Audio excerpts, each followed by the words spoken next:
So what can we say about YogiOabs? What can we say about that? Well, the first thing I can say is if someone can't speak their opinion in a forum like this, YouTube, Google, Twitter, or whatever, if someone can't speak their opinion, we're truly and deservedly fucked. Everybody has an opinion. We used to say back in the day, "Hey, you little shit." When I was a young man, we used to say, opinions are like assholes. Everyone has one, and usually everyone stinks but your own. Now, I understand there are some MGTOW guys, incels, other folks, red pill people, and nuclear thought upset about this. And this is in reference to the banana avocado video. I can't say I completely disagree with Yogi in this case, but where I will disagree is simply this. Women make the choices they make. Whether it's for bananas or avocados or capers or whatever the fuck they choose. It's their business. The problem is they expect no consequences for the choices they make. Feminism and the entire federal government has been about removing any consequences from the choices women make by calling it oppression, by calling it the patriarchy, by calling it whatever the fuck you want to call it. Oh yeah, I went out and had, bananas 150 times, and this avocado doesn't want to love me up and marry me and shit and whatever. That's called a delayed consequence. Delayed. Because there seems to be some disconnect between, if I do something today, fuck the future, Mr. Avocado, the prince, charming avocado, will be there waiting. And men today are saying, no, we're not going to play this fucking game anymore. Yogi, you are an extremely attractive man. I don't think there's anyone that can deny that. This is, no homo. But if I were and you were, dude, I'm telling you, you're an extremely attractive man. You're well-spoken. You're in shape. You're obviously somewhat educated, right? You're the fucking prize, dude. And you were a pickup artist at some point, and you were fucking these sluts, with no feelings for what they felt. And you sort of repented. I think that's kind of your story. If I got it wrong, you can, comment below. Women today, Yogi, average women, not even good-looking women, not even fit, thin models, just your average freaking chick, has as much access to dick as you did to pussy. Without question. They're choosing bananas because they want to choose bananas. And again, this analogy is kind of, ridiculous, but, let's continue it because that's what the topic was. And, I don't think this Amy lady you were discussing is wrong necessarily. Although I did a video on it that probably I'm contradicting myself.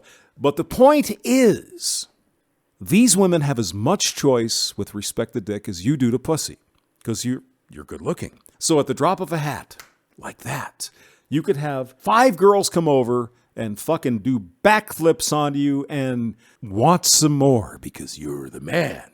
Women have that same power today. They can choose whatever they want to do. They want bananas, they want Chads, Tyrones, and whatever. And that's fine. We live one life.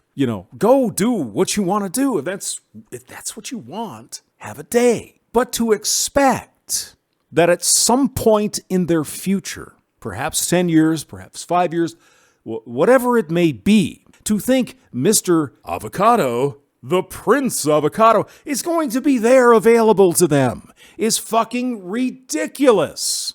Absolutely fucking ridiculous. Choices matter. There are consequences for choices people make in their lives. If I go out tonight and drive drunk, I could get picked up for DWI. I could be thrown in jail and fined a bunch of money, take my driver's license, car. You know the fucking story.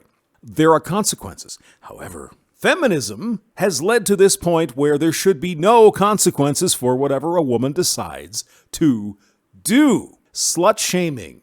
It's called the rape culture. It's called whatever. You can get blackout drunk, girl. Like I am Charlotte Simmons and get fucked in some dorm room and then bitch about it. What were you doing? You're blaming the victim. You can't do that. What we're saying is the victim maybe shouldn't have gotten so fucking drunk. I don't want to harp on this point, but the point is, there are consequences. You can have as many bananas as you want. Perfectly fine. You go have fun. Have a day. But to sit there and think that the number of hundreds of bananas that you've chosen is not going to have an effect on the avocado when you're ready as a female to marry up some avocado because I'm finally ready to marry the avocado. I would bet in most women's lives, I'm Mr. Fat Average Dude. You could call me an incel if you want. I don't really give a shit. But I've had several chances. Me, Mr. Freaking Average with avocados. But I've had chances. I could have changed my behavior. I could have done whatever to land these avocados, but I didn't. Now, if you look at average, my picture is in the dictionary, and I have had several chances to get an avocado. Are you telling me an average-looking woman has 10 times more chances to get her avocado? Of course she does. Yogi, you're a spectacularly beautiful man. You've had so much ass. A toilet seat would be embarrassed. A 40-year-old one at a fucking Yankee Stadium. It's just ridiculous. You've had the easy life with respect to pussy. That is the life most women have just for existing. So my point is simply this. If a woman can't find an avocado when she's 32, has been used by a million fucking bananas, why should we feel sorry for these people? Why blame MGTOW and try to shame them? Oh, you guys are fucking losers. Obviously there's, whatever. No, we don't want it. And there's a growing subset of men, average men, not the good-looking guys like you, that are saying enough of this fucking shit. No. You women have to start acting a certain way and not be fucking raging whores, sluts, and fucking every banana you can get your hands on. Because that's really what Amy was talking about. Well, I go to the grocery store and I want an avocado, but I'll settle for a banana.